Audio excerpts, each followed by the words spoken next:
Hi.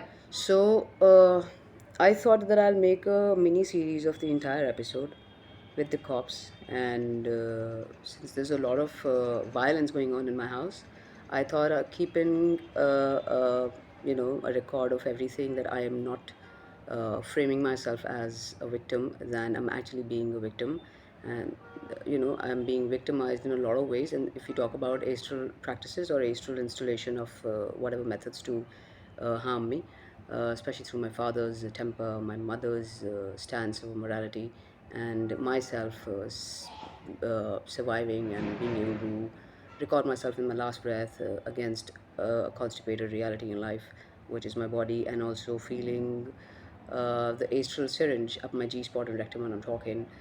I thought keeping a fair picture of every department that is going to be into my case, from my parents to the police, the Noida authorities, to the police commissioner and the priest, if at all they come into the picture, in case they're caught, and the amount of money that uh, I'm supposed to be questioning over the loss of my life, my healthy life over the course of 10 years, against my will to see punitive castration over these men who, in the name of faith, tried destroying me against their homophobia. Tomorrow, I basically walk into a room where you know I go to the I go to the ACP and I explain them the kind of accusations are going to be there. There are several acts that actually become a possibility to my case, and I don't wish to bring the money into this. But since we're talking legal, let's also talk about the compensation. If at all you think compensation is unfair against what I'm going through, please, all the wealth managers, do come and suggest me whatever is viable, or whatever is ethical in my case, to understand how money should also play a part to my pain. um, Anyway, since I'm requesting punitive castration as as a stringent form against rapists, murderers, and uh, blasphemy-stricken realities in the name of faith, I'd love to um, question the money also, over why is it a shame for me to be questioning it when asking the money from the culprits who wanted to kill me all the time, and yeah, who can not even afford me even a single, even for a single day, if at all I was to get down to treating myself clinically and go through all the setbacks in the name of recovery as some kind of cosmic attack. So, to all of that, let me just quickly read out to whatever is, as per me, is viable to my situation as an act. There are a few. Okay. Crime allegations and legal violations. Pudendal shame as a tool for corrective rape and psychological warfare. I have been subjected to extreme sexual, spiritual, and psychological brutality, where astral tools have been used to simulate corrective rape, prolonged pelvic pain, and extreme anxiety to break my autonomy. This classifies as sexual violence, torture, and religious hate crime violating IPC 375 and 376, which is rape and sexual assault. IPC 307, attempt to murder. IPC 354, outraging a woman's modesty. IPC 153A and 295A, religious hate crime. Universal Declaration of Human Rights, Article 5, protection from torture. Weaponizing religious doctrine for assault and public defamation. The perpetrators have manipulated religious narratives to justify violence, stating the queerness is a witch's sin and hence must be punished with ritualistic pain and social erasure. Their actions include orchestrated public shaming, forced association with religious exorcisms, and deliberate professional sabotage. This includes my father's and my mother's violence, my father's extreme violence, and my mother's extreme hate as a subject of homophobia. They must be charged under IPC 499 and 500 defamation, IPC 505 statements leading to public mischief, IPC 509 insulting a woman's modesty in public, orchestrating physical assault via religious ritual. On one occasion, a priest directed assault using stray dogs was executed on me while I was seeking medical aid for my chronic health conditions. The perpetrators labeled me a witch and manipulated the attack under spiritual justification, stating even Lord Ram wants you raped against your sexuality, you slut, before the dog bit me. Such an indictment in the name of faith is often reduced to a cruel ultimatum. You can only dream of leaving this country if you first submit to my violence, proving my success in forcibly converting your sexuality. The demand: marry a man, overseas, and validate your parents' faith in my so called divinity as if their beliefs had never existed before my intervention, as if your own will, your identity, were nothing more than an obstacle to my instinctive impulses, as if your dignity, your past relationships, and the women who stood by you were casualties of my relentless witchcraft efforts I refuse to see undone. This qualifies as IPC 324 and 326, causing hurt by dangerous means, IPC 120B, criminal conspiracy, IPC 153A, promoting religious enmity. Families' forced involvement and spiritual exploitation. Beyond my personal suffering, my parents have also been subconsciously subjected to psychological coercion, financial manipulation, and religious subjugation by these same groups, against which today they do not stand as mere victims, but rather exhausted individuals who can go down to any extent to frame me as a victim against their poverty, and can also get down to extreme violence, verbal and physical, over reaching out to the cops, and especially if I reach out to the cops and the cops call up my mother for a normal confrontation, and my dad lashes out extreme abuses and as much violence he can, so that I somehow either back down, submit, or he can practice a stance of toxic masculinity within him, saying मैं मर्द हूँ और मैं चाहूँ तो तुझे कुछ भी कर सकता हूँ. Beyond my personal suffering, their loyalty to the priest was initially driven by career and financial insecurity under false promises of stability. My father is now on the verge of a breakdown, facing severe financial distress and coerced familial obligations due to this situation. My mother's perspective on my queerness has been weaponized against her autonomy, leading to her trapped existence in a failed marriage that she was socially conditioned to maintain. Any further escalation of psychological pressure leading to a passive aggressive violence by them or law enforcement involvement due to their conditioning should be recognized as criminal coercion and systematic oppression. Medical consequences and compensation demand. Health conditions directly induced by the perpetrator's actions. Chronic IBS and gastrointestinal distress caused by force feeding and anxiety trauma. Neurological trauma and memory blackouts due to continued psychological subjugation. Severe PTSD and nervous breakdown risk. Professional losses as I have been deliberately sabotaged from pursuing my filmmaking career. Legal compensation demanded 1 to 2 crores for medical treatment and psychiatric recovery, 2 to 3 crores for career losses due to forced mental breakdown.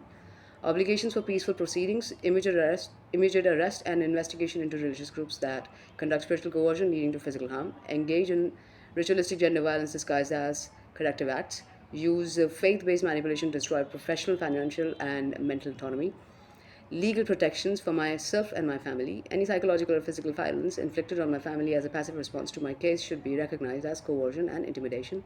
If my father, due to financial distress, acts against me physically or emotionally, the root cause must be acknowledged as a religious exploitation leading to breakdown, not as an independent family conflict. State intervention in eradicating faith based gender violence. Judicial inquiry must be launched into the organized misuse of faith for sexual and psychological crimes. Fast track legal proceedings must be set in motion to prevent further damage to my health and career. Final statement: a call for justice. This case is not just about me, it is about the deep seated weaponization of religion against queer individuals, women, and psychologically vulnerable people. Faith should never be a weapon to justify rape, torture, or social isolation. Religious institutions must be held accountable for manipulating gender based violence as a means of control. No individual should be forced to sacrifice their physical and mental well being due to fear of religious retaliation. I demand immediate intervention from the highest officers of this country to restore my right to safety, autonomy, and justice. Any delays will not only be a failure of law, but a silent endorsement of faith based crimes against humanity.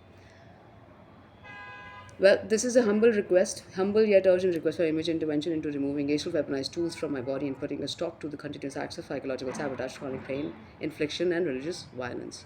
Any suggestion that this is a hallucination and requires therapy instead of legal action is a blatant denial of justice. The case must be treated as an actual human rights violation, not a matter of belief or perception.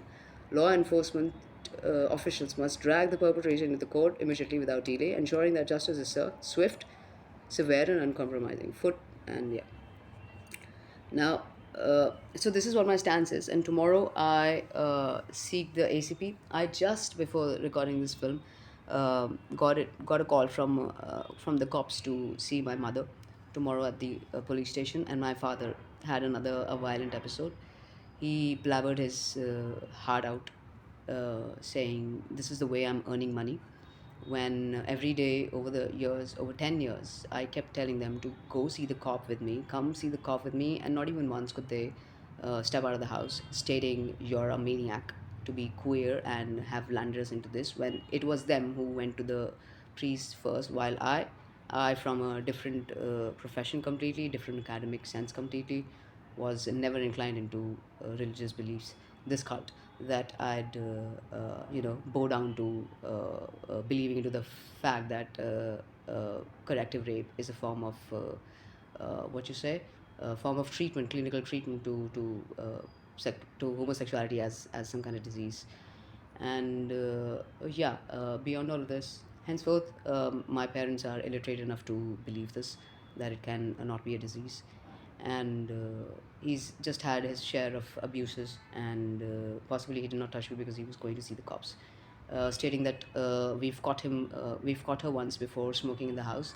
Henceforth, there are so many things that can be framed against you in the name of what kind of a setback you are to us, in the name of finances and etc.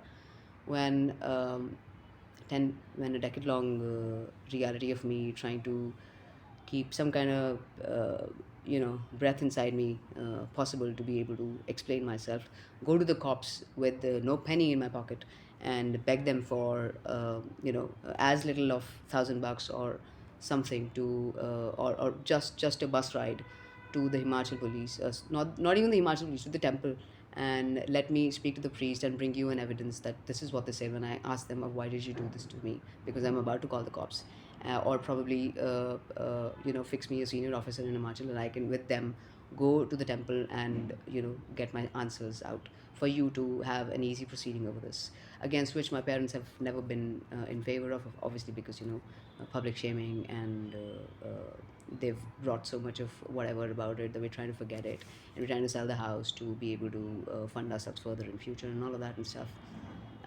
So yeah, all of that is there, and they've just left to the cops, for the cops to tell me that I am violent in the house because I cannot handle my pain sometimes, and every time I tell them that it's paining like this and this is what they're whispering in my ears, they slut shame me. My parents, my father he slut shames me beyond peace. I can't explain him or what the priest, how priests basically slut shame me in my ears all the time, and every time I'm not reacting to the whispers, they inflict astral pain to me, and cause extreme stomach ache and painful rectum and G spot, and installation of syringe on my G spot, and stopping my breath, start groping me from inside, and of course put migraine pain all over my head, and in a way put me to sleep, do distant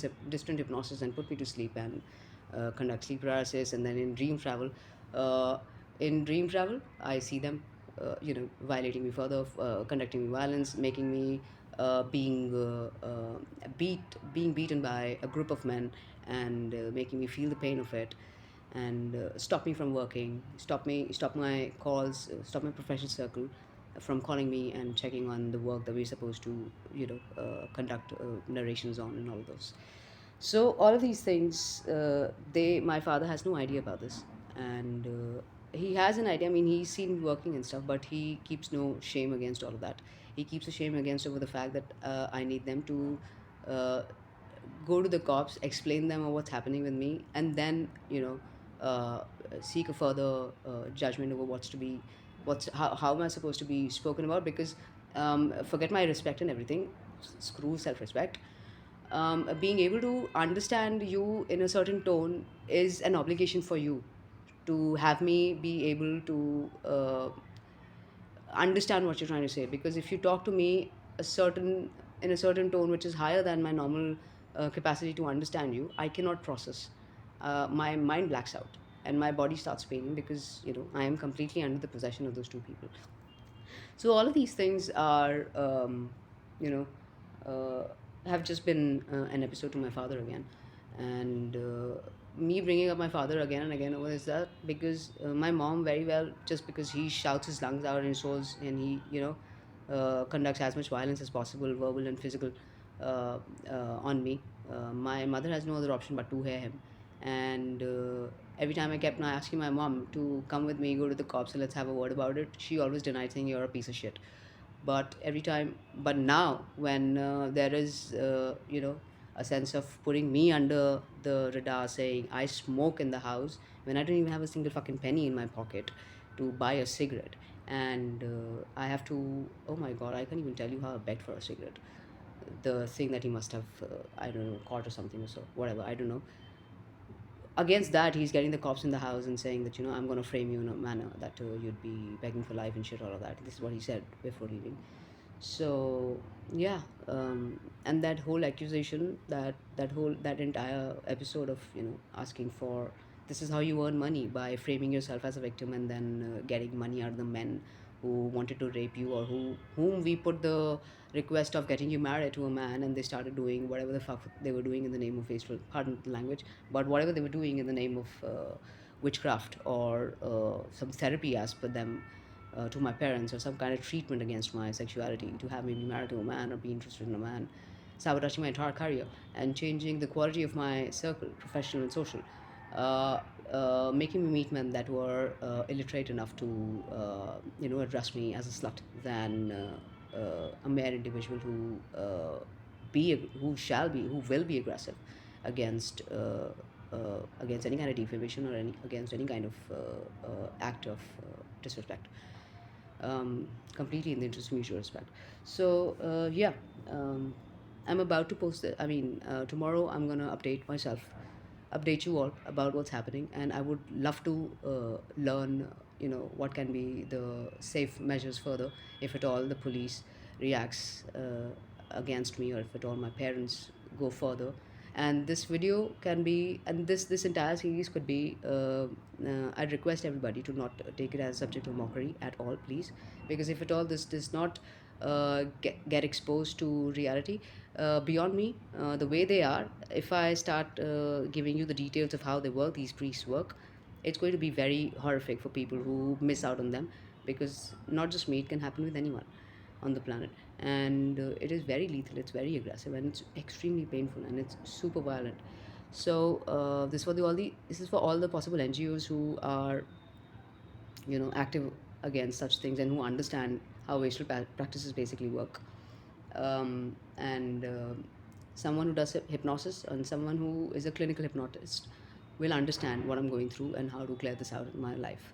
So yes, this is also to reach out to all the mentors, or the doctors, or the police force that can be very much active over this, to help me tomorrow if I'm on the verge of dying. And there's got to be something in my name that can make me demand something in the name of help, to uh, be able to be alive against my last breath. Yeah. And to all the women whom I've always been guarded as in the name of memories, guarded for, probably, as my past, when these guys were not there in my life, these two priests who have stood by me always. um, um, Today we might not be talking, of course, but you're always there in my heart, and um, you somehow become a kind of shield to my muscle memory, and that kind of keeps my faith alive in God. Henceforth, to all the women who are watching this, and to all the women who know me, and to all the women who would, if at all, would want to know me, would I would just request you all to, like, be guarded and be very much with each other, and keep highest strongest faiths in the sky and the sunlight and the moon, and uh, very much in yourself. And yeah, be super vocal and be very aggressive against anything that puts you in any kind of episode of mental violence, because we don't get angry over stupid reality. And if at all someone can get down to being this after knowing what I am, I'm talking about my personal circle, who understands who I am and what kind of account this might be to their conscience for the first time coming from me. Well, to them, I know you might be super violent inside your head, but I just say that, well, at the right time, the God shall make you act right, right? So, pardon me if I offend anyone with my smile, but I'd love to, yeah, keep everyone aware that um, violence can, any kind of violence can destroy legacies in the name of births, and that's very expensive. especially in the name of faith or blasphemy. In the name of faith as blasphemy. So yeah, um, let's stay tuned for tomorrow. Let's see what happens. Am I jailed for being a fake, or I don't know, or am I saved? Thank you.